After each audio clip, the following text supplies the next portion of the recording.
家好，我是司机 E， 好久不见。那我在6月到8月是没有任何更新的。其实无论是我的 YouTube 还是我的推，基本上就很少发一些内容。那原因就是这段时间我回国了。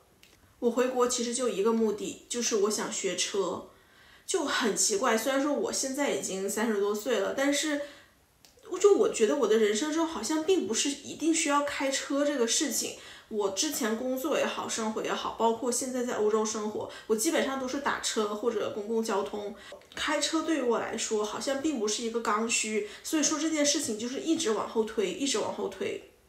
但是现在就为什么一定想学呢？因为我的小狗它是有一种航空箱 PTSD， 它就特别不愿意。可能是因为之前他从国内到欧洲的这一长段路太遥远了，他就后面再也不愿意进航空箱，所以说我只能带他在周边国家玩。但是如果我还想带他去更远的地方，那他其实是非常非常不喜欢进那个箱子的。所以说我才想，如果我有一辆车，我可以带着他，我开车，他在旁边坐着，那我们能去的地方就更多了。所以说我也是因为这个原因，我就想，那我还是需要一辆自己的车，或者我有一个驾驶证，但是至少我可以在需要的时候去租车带它。那我回国这段时间也完成了我的既定目标，就是我把车在1个月之内全部满分给过了。但是我回国这几个月，我觉得我吃了很大的亏。我自己总结出了3点。第一，就是我的行为模式强制的改变了。第二，是我的身体情况显著的下降。第三，是我精神方面发生了很严重的退步。所以说这个视频我就会详细的把这些事情全部记录下来。首先就是这个行为模式的强制改变，我觉得最明显的就是我说话。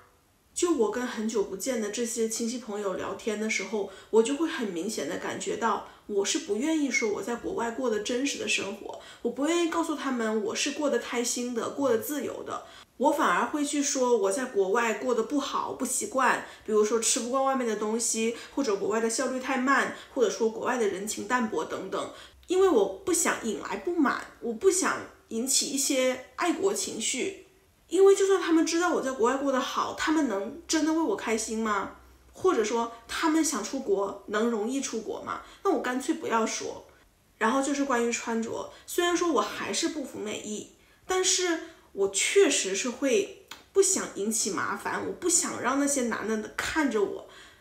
就如果我还像国外这样子不穿内衣的话，我真的会感觉到不自在。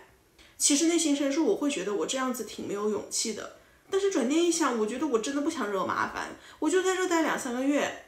我何必呢？还有就是很小的一个，我把手机壳也换了，我自己也不知道我为什么会这样子。我之前的手机壳就上面写着我要发财，我要提前退休，然后就是会把自己的这种野心跟欲望能把它直接写在上面。但是不知道为什么我回国之后，我就拼多多了一个那种最普通的纯色的手机壳。就改成这种最简单的款式之后，我就会感觉到好像我低调了一些。我不想在这种经济下行的环境中还显得我好像很能赚钱，或者我在国外生活得很潇洒。我只想要隐没在人海里面，不想展示我生活中任何快乐的部分。还有就是我的生意，因为我的生意本身就是我在外网做的嘛，很多时候都是要依靠外网的这些信息。但是在国内我就会不想去做，因为我之前看过一个新闻，他说河北的一个程序员，他就是正当的远程工作，但是因为他采用的是 VPN， 所以说他所有的境外收入全部都是不合法的，他赚的几百万全被国家收了。我就是看到这个新闻，我就会觉得，又不是一定要这2-3个月这么努力，那我这2-3个月就什么都不做，我不从外国赚钱好了吧？那更不用说就是浏览外网啊，然后去发言，像我平常这样子会去录一些东西，或者去写一些东西。我就是觉得我已经知道这些了，但是我却改变不了，而且我甚至身处这个环境里，那我看还有什么意义呢？我只会徒增自己的烦恼，会给自己惹麻烦。那我就跟大家讲一件事，就是我真的差一点没喝茶。因为我知道我要回国，我提前是买好了 VPN， 但是我可能时间是没有算好，我买的这个 VPN 在我回国之前的一段时间就已经到期了。当时我想上推，突然发现我上不了了。结果我发现充值不了，充值的网站居然也打不开，居然也被抢了。所以说相当于我没有任何 VPN 的情况下，我访问了一个外网，而且还是一个 VPN 的付费页面。我当时就觉得有不好的预感，我就赶紧关掉了，因为那天是半夜嘛。结果第二天早上我一醒来，发现有好几个未接电话，我一看无语，96110，这是什么？反诈电话。我真的无语了。就这2个事情，你告诉我没有因果关系，我相信吗？我前一天晚上打开 VPN 想要去充值，发现充不了，第二天早上接到了反诈中心的电话，那他想跟我说什么？他肯定是监测到了我的这些非法活动啊，他肯定是想告诉我不要拜访境外网站等等，那我也指不定他们会查到什么，那我到时候出境会不会遇到麻烦？就我不想跟他们打交道。就是看到这2个未接电话，而且一个还是就是没有区号的，另一个是有区号的，然后我就上小红书查什么的，他们就说如果你很严重的话，你一直没有接到的话，他会一直给你打，而且他甚至还会敲门，他会直接上门来找你，怕你受骗，怕你被诈。所以说我当时其实心里有点紧张，我想不会来找过来吧，但是因为我住的是酒店啊、民宿还有朋友家，就是不停的换地方住，我就想他们应该也找不着我，而且我不是说快到期了，因为我已经快回国了嘛，我心想那就算了，反正假装没看到吧，假装这才是反诈电话，所以我就没有管。那事实上后来他们也没有再给我打电话，因为我也没有再去访问任何这些网站。但是这种感受这种经历并不舒服，你知道吗？就我觉得我好像差一点就去喝茶，我差一点就被政治迫害了，我都可以去申请政治庇护了，就我没有这种免于恐惧的自由啊。那第二就是我的身体情况的显著下降。我之前在小红书在抖音经常会看到有预制菜这个东西的讨论，而我这次回去我就很明显的感觉到，无论是外卖还是去餐厅吃饭，真的就是预制菜泛滥。我甚至觉得我好像吃的很多东西都是预制菜，就算没有的话也是有很多科技与狠活。我觉得我在欧洲是习惯了更加清爽干净的一种生活和饮食，无论是自己做还是出去外面，都感觉这个食材是很新鲜是很干净的。所以说回洼地我的肠胃真的是受不了。我还记得有一次我吃了烤鱼，我真的拉了4-5天，每天居然拉10次。我不知道它在里面放了什么东西，它这条烤鱼是20年前的吗？它上面放的这些菜是从垃圾桶里捡来的吗？怎么会有这么夸张的反应？我都觉得很诧异。那我也想过在国内我自己做，但是刚刚也说到，我是在酒店、民宿，然后还有朋友家这样子来回住，我没有办法像我在这里一样，能够去按照自己的想法去做饭。而且我会觉得我在欧洲，我花同样的钱，我可以买到非常高品质的牛羊肉、肉蛋奶。但是我在国内，哇，我花同样的钱，甚至更高的钱，我买的是注水科技肉。我想想，我都是不想吃饭，我就想着算了，就点个外卖，随便应付一下吧。做饭感觉劳心劳力的。最重要的是，我觉得我自己也没有这个心思。我觉得我在欧洲，我是能够去认真对待每一餐饭，我会把每一次做饭甚至变成了一种冥想，一种心流状态。我在做饭的时候我觉得很开心，我去处理这些食材，我去根据自己的口味去烹饪，然后最后我拿到一个成果，我就觉得像显化一样，我想要什么我得到什么，我觉得是一种很快乐的过程。但是在国内我真的没有这种想要创造美食的欲望，所以就这样我建立的一个健康的良性的这么一个饮食系统全部就失调了，高油高盐高碳水，吃的又敷衍又没有营养又科技，就让我觉得身体不舒服，更加疲惫，更加心烦，就进入到一个恶性循环了。那就这样我的睡眠也会变得不好，因为本身也很焦虑，在国内的环境又不开心又很压抑，然后我吃饭也吃得不好，所以说到最后我睡觉也没睡好。我以前是那种我数数睡觉，我连10都数不到我就马上能睡着的高质量睡眠者，但是我在那边我躺半个小时，闭着眼睛半个小时什么都不想，我居然还是睡不着，就而且心跳会很不舒服。我之前得了新冠，那说起来肯定也是中国的锅呗，谁叫他们有这个病毒呢？新冠阳康之后，我本来就有一些咳嗽还有心跳方面的问题，在洼地生活这2个月就让他们直接加重了。刚开始我只是有一些小病小痛的，但是到后面就真的已经发展成疾病的情况。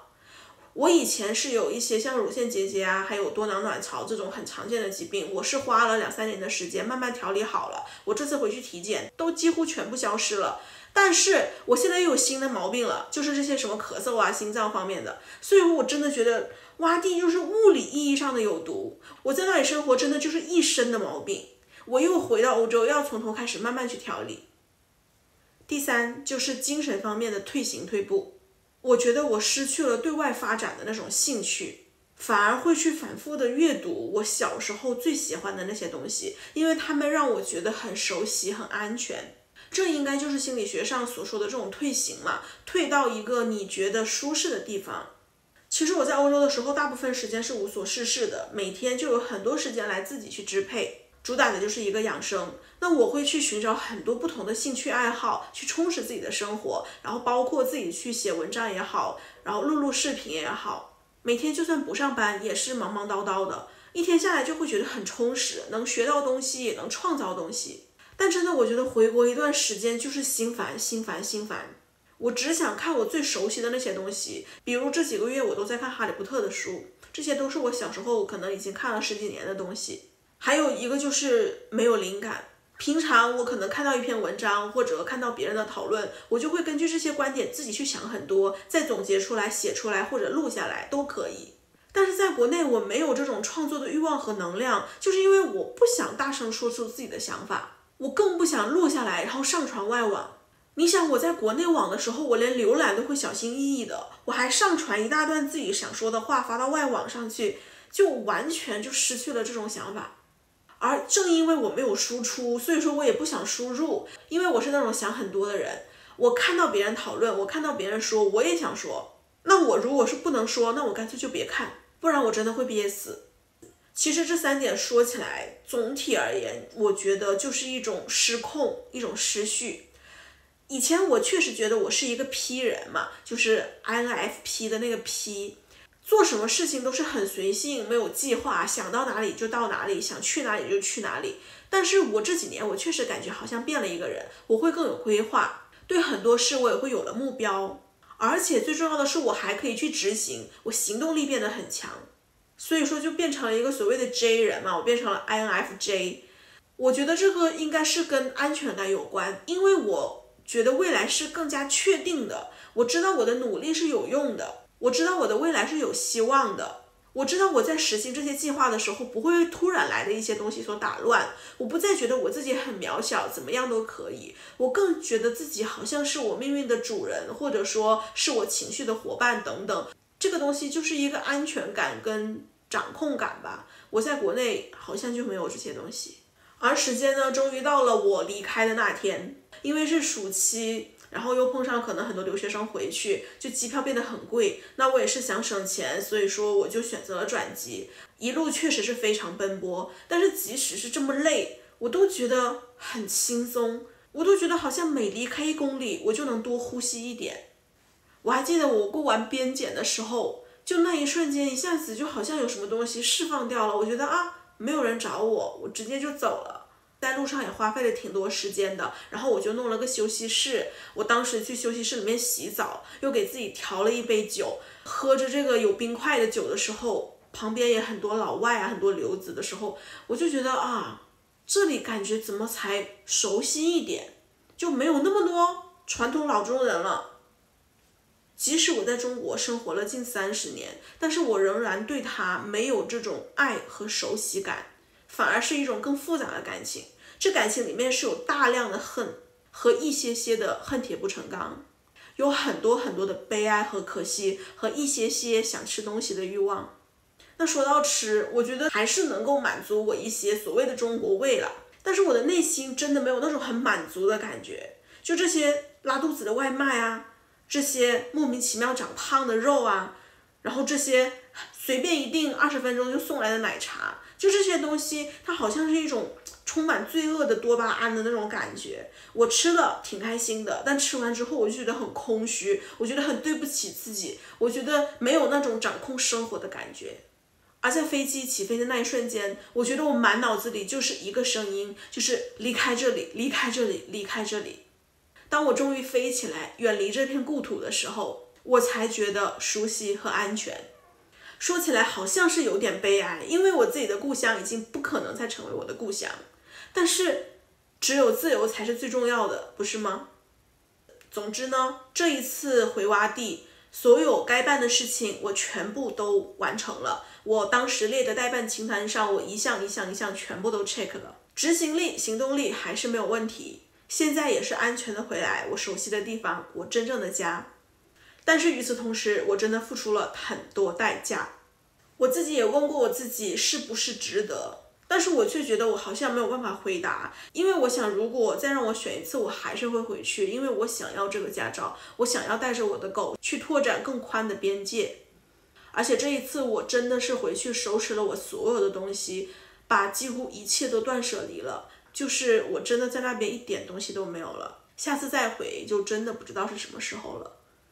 我也承认，在我回洼地之前，我觉得自己是有点盲目自信了。我觉得我已经很强大了，修复得很好了，心理状况很健康了，所以说我可以回去办完我想办的事情。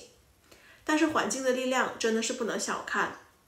即使我现在觉得自己已经很强大了，但是我还是不得不承认，我受到了那个环境对我的伤害。所以我也因为这样，我更不想去责怪仍然身处于那个环境的人，因为当你沉浸式的去体验、去生活在那个让你充满创伤的环境的时候，你确实是会没有那么容易走出来，确实有的时候会有很多的应激反应。那我也说不好是应该先出国再进步，还是先进步准备好再出国，因为两种它都是有挑战的。我们生活在那个环境，我们出生于那个环境本身就是一种挑战，所以无论我们怎么选，只能自己去体会，自己去试验，自己去创造。